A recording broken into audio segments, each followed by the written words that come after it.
Dr. Larry Pilevsky. Is Dr. Larry Pilevsky here? Thank you, sir.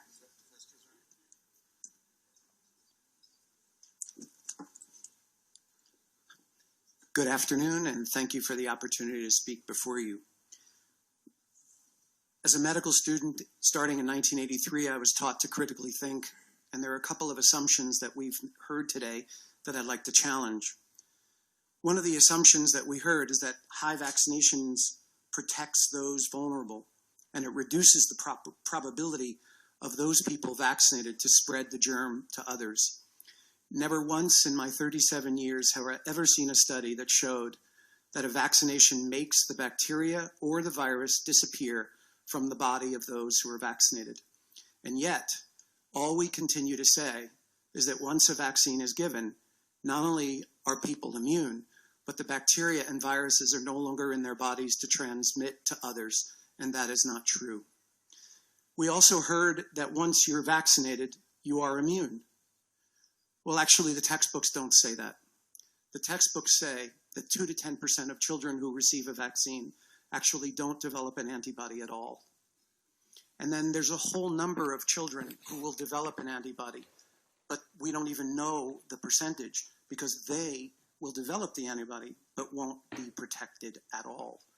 So there are more children who don't develop the protection from the vaccine than are actually unvaccinated in the state of Connecticut. We are told that unvaccinated children are the only children and the only people that are capable of spreading germs. But that's not true either, because vaccinated children can still spread germs. They can still carry the bacteria and viruses that we vaccinate against, and so can adults. Adults can also carry the bacteria and viruses that we vaccinate against. We are told that when you vaccinate, the bacteria and the viruses completely disappear from the earth. Well, they don't. They change activity, they may mutate, and you heard before that the measles virus doesn't mutate. Well, it does. There are cases of outbreaks in Canada that have shown that a new virus came about, and there are studies in the literature that show that when a vaccine is given, you can induce a strain replacement, meaning that over time, the bacteria and the viruses will mutate, but they don't disappear from the earth. They are still here, their activities change, and they may even mutate. And even those who are vaccinated can still carry them and transmit them. But unfortunately, we're targeting 2% of the children who are not the sole carriers or transmitters of germs. And vaccinations don't stop people from carrying and transmitting germs just because they've been given the vaccine. And my last point is we heard that vaccines are unequivocally safe. We have a public health crisis in our midst.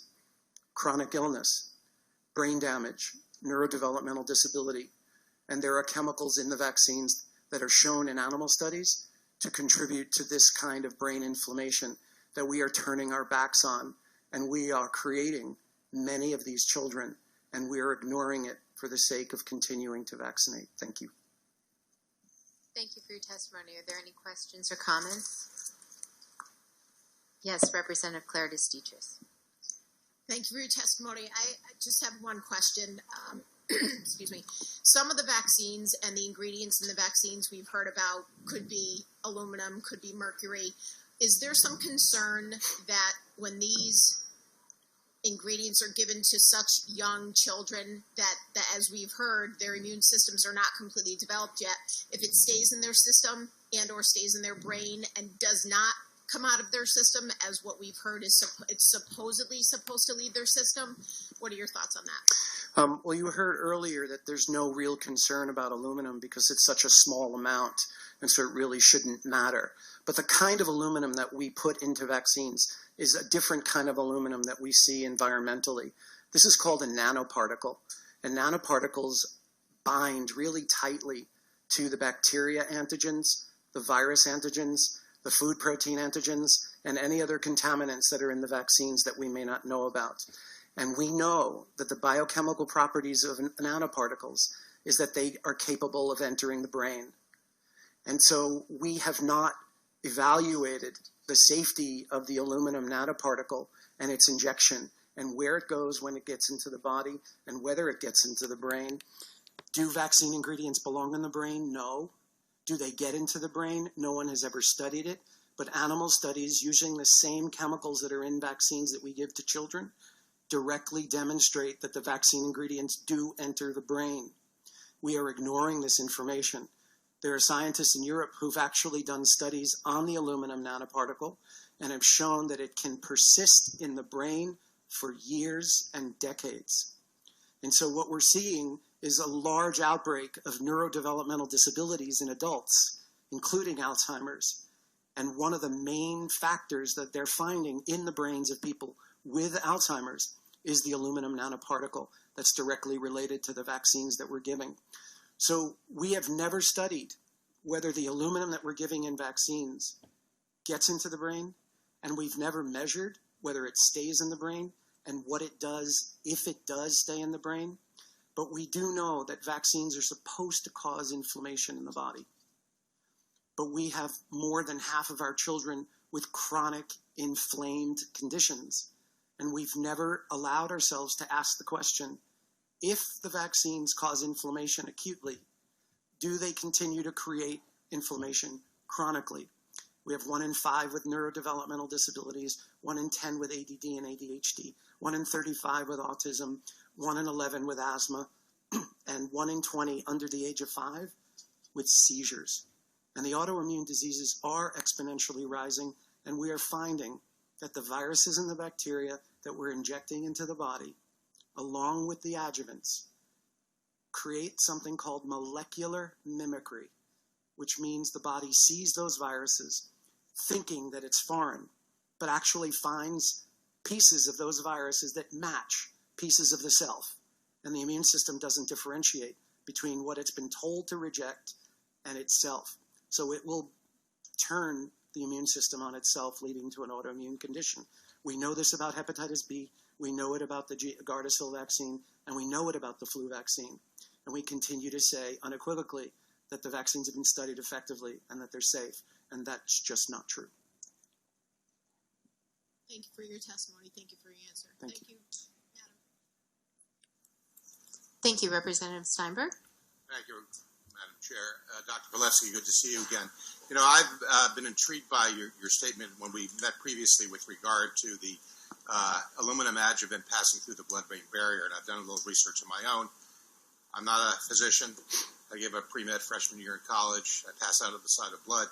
But I did do a little research, and it suggests that the aluminum was chosen as an adjuvant because it's particularly immobile, and because of its solubility, it does sort of fall apart pretty easily. But that as a nanoparticle, it would need to be charged before it could pass through the blood-brain barrier because the membrane is hydrophobic and would not make that possible. And they also made the point there are various sizes of nanoparticles, and making a general statement that they're all going to be passed through the blood-brain barrier is arguable. And then the final point is, have you looked at human brains of both those who have been vaccinated and those who haven't, to be able to make a comparison of as to the levels of aluminum in the brain to rule out the possibility that it's other sources of aluminum that are creating these nanoparticles that are at the brain? Right. Thank you. I'll answer the second one first. There have been studies looking at the brains of people who had autism and those who didn't, and compared the percentage of aluminum. And it was exponentially larger in those with autism than those who had no neurodevelopmental disabilities. But I do want to mention that aluminum is not in vaccines in a vacuum. And so one of the reasons aluminum is in there is to galvanize or catalyze an immune response against the antigens that are bound very tightly to it. But in every vaccine where you see an aluminum nanoparticle, it is accompanied by polysorbate 80, which is an emulsifier. And an emulsifier can go through both water and fat materials. And any of the experts that I've ever asked, why is polysorbate in the vaccine, they have said, quote, to help disperse the vaccine material away from the vaccine injection site. So polysorbate 80 is known as an emulsifier. It's also used by drug companies to bind to drugs to assist drug delivery into the brain. So polysorbate 80 can pass through the brain, and when it binds very tightly to aluminum. And in animal studies, when using drugs bound to nanoparticles, bound to polysorbate 80, you massively increase drug penetration into the brain than if you didn't have the polysorbate 80 alone. So polysorbate 80 is a disperser. It does move things away from the injection site, and it increases the potential for entry of whatever is attached to the polysorbate 80 into the brain. There's another chemical in the vaccines called 2-phenoxyethanol, which actually disrupts the health of the cell membranes of the body.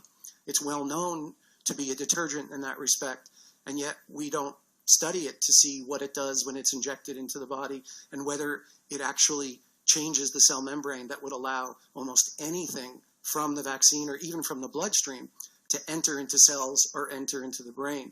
And we know that aluminum as a nanoparticle can destroy mitochondria. And mitochondrial disease is one of the basic pathophysiological findings in people with chronic inflammatory conditions. We also know that the aluminum nanoparticle can destroy the waste product removers of the cells. Those are called the lysosomes. Those aluminum nanoparticles that can destroy the lysosomes change the way the cells remove wastes and inflammation. Therefore, you are increasing the potential for chronic inflammatory conditions. Polysorbate 80 can go right through the cell membrane. 2-phenoxyethanol can destroy the cell membrane and allow material to go in, and anything bound to the aluminum can still go into areas where it shouldn't go in.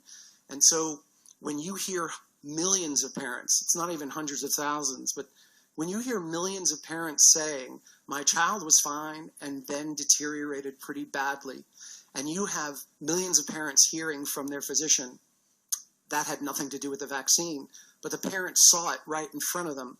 It's our job to say, is there something in the vaccines that actually can penetrate the brain, that can disrupt the mitochondria, that can destroy the lysosomes, that's doing this? Because it can, and it most likely is, and we're refusing to look at it. And these families are real. Can I get back to the original question? Sorry for interrupting. Sure, no. You mentioned the surfactant, which seemed to be a very important part of the ability to pass the blood-brain barrier. And again, I'm just reading here. Nanoparticles solvated by highly charged or highly polar surfactant coating are incompatible with the hydrophobic core of the membrane, so they don't go through cell walls. And if you turn the surfactant toward being more hydrophobic, you also decrease the lifetime of the nanoparticle because they no longer remain as readily soluble and will begin to aggregate as buckyballs and the like. So the point being is, the argument is that a surfactant brings the adjuvant through with it, from what I've read, seems to be arguable. Sure, but if you look at the pharmaceutical literature says that, number one, they have trouble penetrating the brain by delivering drugs because of the presence of the blood-brain barrier. Number two, if they attach a nanoparticle to the drug, they can increase penetration of the drug into the brain.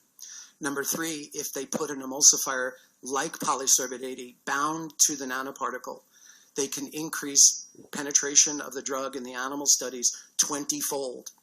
So I don't know what reference you have. I'd have to look at it. But there is scientific evidence to show that when an emulsifier like polysorbate 80 is bound to a nanoparticle and that bound to a drug, it can enhance delivery into the brain across the blood-brain barrier, and vaccines are constructed in the same manner. Polysorbate 80, aluminum nanoparticle, bound to antigens that are in the vaccines. I agree with you that the whole purpose of the surfactant is to ease the passage. But what I've read, at least, and I'm glad to share it with you, suggests, well, first of all, it's not their intent for the adjuvant to be the one passing through the blood-brain barrier, and that aluminum is particularly poorly suited and perhaps selected as an adjuvant because of the greater difficulty of it passing through the blood-brain barrier as a nanoparticle, even with the presence of the surfactant, which I imagine is there to bring other elements of the drug through the blood-brain barrier. Sure, but there have been numerous studies done by people outside the mainstream medical community who have attempted to look at what happens to the nanoparticle when it's injected into the body. And they have found that not only does it penetrate the brain, it persists for years. And so, again, if we're seeing a public health emergency of chronically disabled and chronically ill children, and we know that there are ingredients in vaccines that can potentially contribute to that happening, and we don't have any scientific studies examining whether or not any of these ingredients contribute to the development of these chronic inflammatory conditions, we have a problem.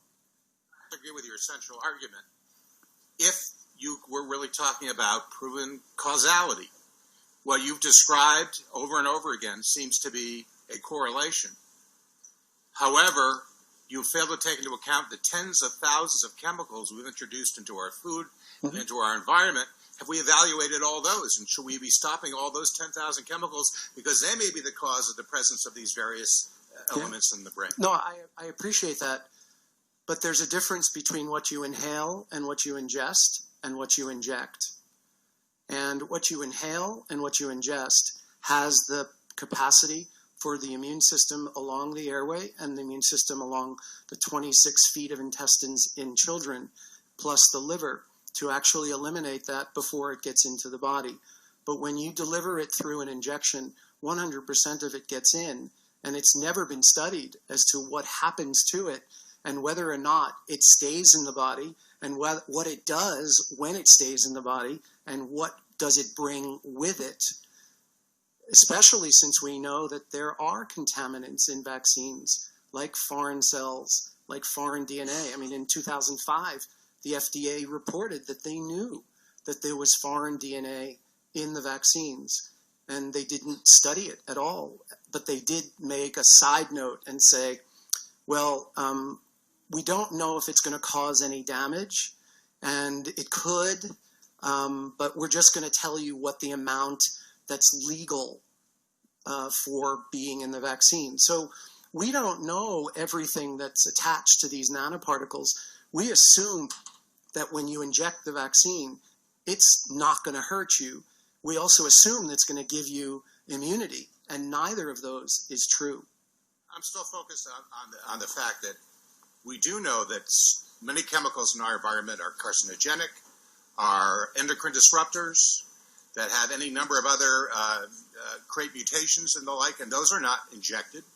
So many of those things are present that end up in our bloodstream because they've been ingested or through other means. I'm just not quite sure I can buy your argument this is all because of vaccines, because you've noticed some of these incidents when there are all these other factors in our environment that coincidentally have been introduced along the same time frame as vaccines that could equally, if not more likely, be involved given their pure number of them involved. I appreciate that question. The fact of the matter is that vaccine ingredients have never been tested for mutagenicity or carcinogenicity. And there are actually statements in the package inserts that say that this product has never been tested to see whether it causes mutations in the DNA or whether it causes cancer. So you're right. I think we should be equally concerned about the injection of these materials. But I'll say that in over 21 years of actually watching the health of vaccinated children in the same community as the health of unvaccinated children, I don't see nearly as many chronic inflammatory conditions in those who are unvaccinated as I do in those who are vaccinated. And a colleague of mine is currently engaged in a wonderful study looking at the health outcomes of fully vaccinated children, partially vaccinated children, and unvaccinated children. And in his preliminary data, he's already seeing quite a stark, statistically significant difference that the unvaccinated children are unanimously healthier with fewer chronic illnesses. The next fewer illnesses are seen in the partially vaccinated children, and the most severe chronically inflamed conditions are seen in the fully vaccinated children. So I think we do have observational data just by watching to see, well, how many of the kids in the community who don't get vaccinated actually have cancer? How many do get cancer living in the same community who are vaccinated? Those vax versus unvax studies have never been done by the mainstream media, by the mainstream medical community or scientific community. So I agree with you. I think environmental chemicals are definitely a concern, but we're seeing stark differences just based on vaccinated versus partially vaccinated versus unvaccinated in the same communities. And we're seeing it in the same families, where you have parents who vaccinated their eldest child, saw very significant damage done to that child, and then had 2 or 3 more children and did not vaccinate them or partially vaccinated them. They have their own study because they see that the youngest who have not been vaccinated are far and away the healthiest, living in the same home, living in the same environment, the same exposure to toxins, the same exposure to parenting, same foods, same medical care, and different health outcomes. And my experience is that the medical community refuses to acknowledge that there are faults with the vaccination system that are much greater. Vaccine injury is much more widespread than we're giving it credit for. And when you have 2 to 10% of your children in the community who might not even develop an antibody, you already have a tremendous number of children who are not even immune. So we're saying that all these children are immune, but vaccination doesn't guarantee immunity, especially for those who don't develop an antibody, and then for those who do and don't even get protection even if they do. It strikes me that we're sitting in a scientific community and we're saying that if you vaccinate a child, the virus or the bacteria just disappear from their body and they can't transmit it anymore. That has never been proven, but it is generally believed to be true. And we propagate that without really looking at the science. So we're making a lot of assumptions that the only people carrying the germs that we have to worry about are the unvaccinated, because somehow the adults don't carry it, and somehow the vaccinated couldn't possibly carry it because they've been vaccinated, even though more than 10% of them might not even be immune from it.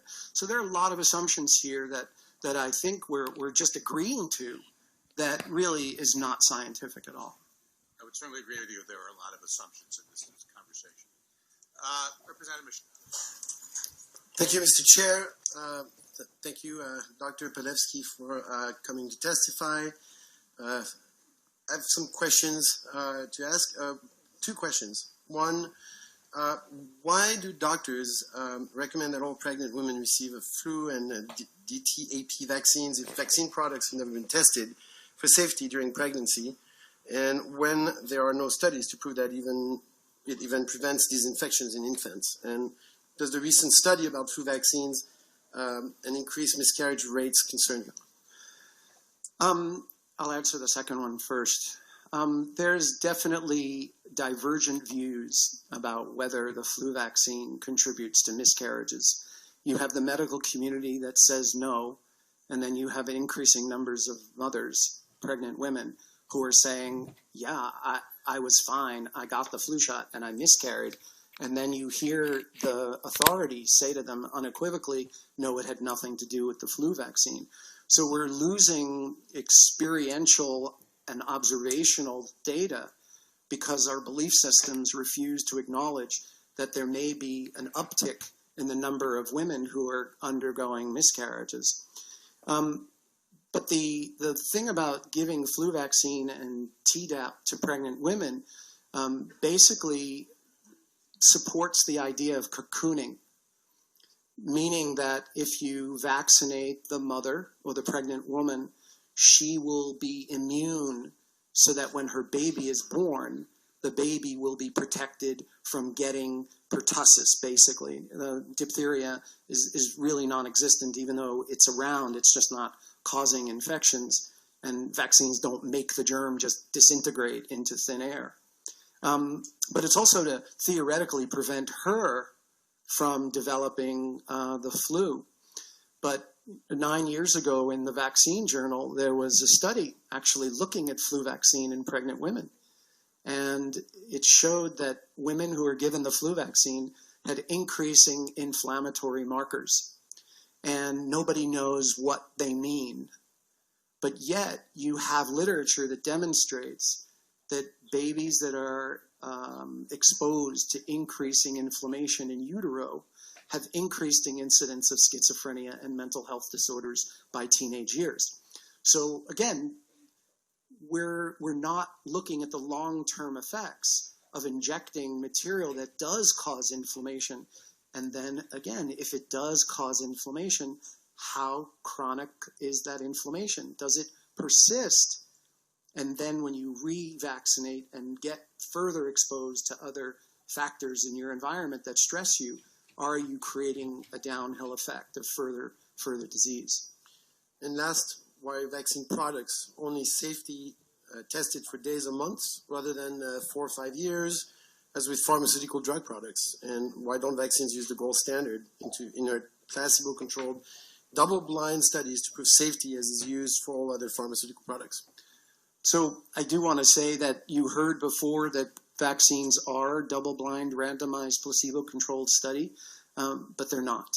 And I would love to have the opportunity to work through the scientific literature to show that not one ingredient in vaccines has ever been injected into a group of kids with a control group that's given a placebo. That's never happened. But vaccines are not considered under the same standards of medicines. They're considered biologics.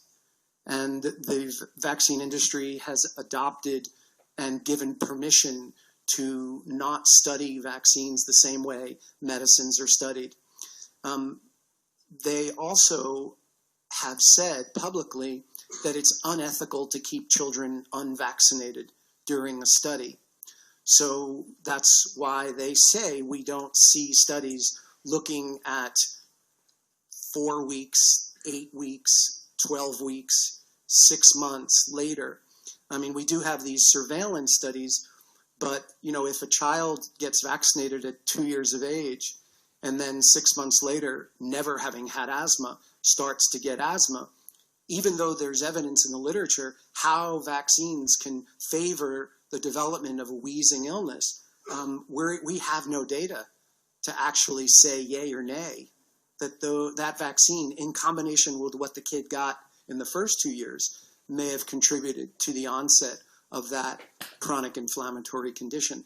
So we are demanding that the proper safety studies be done, and we are told that they won't be because we can't leave children unvaccinated for any length of time.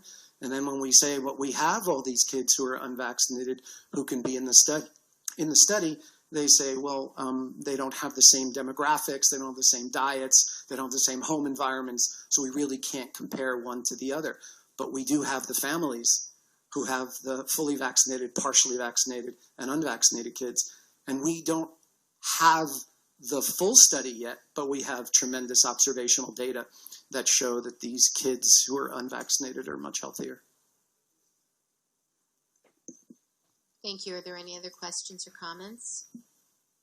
Thank you for your testimony, Great, Doctor. thank you. Next up.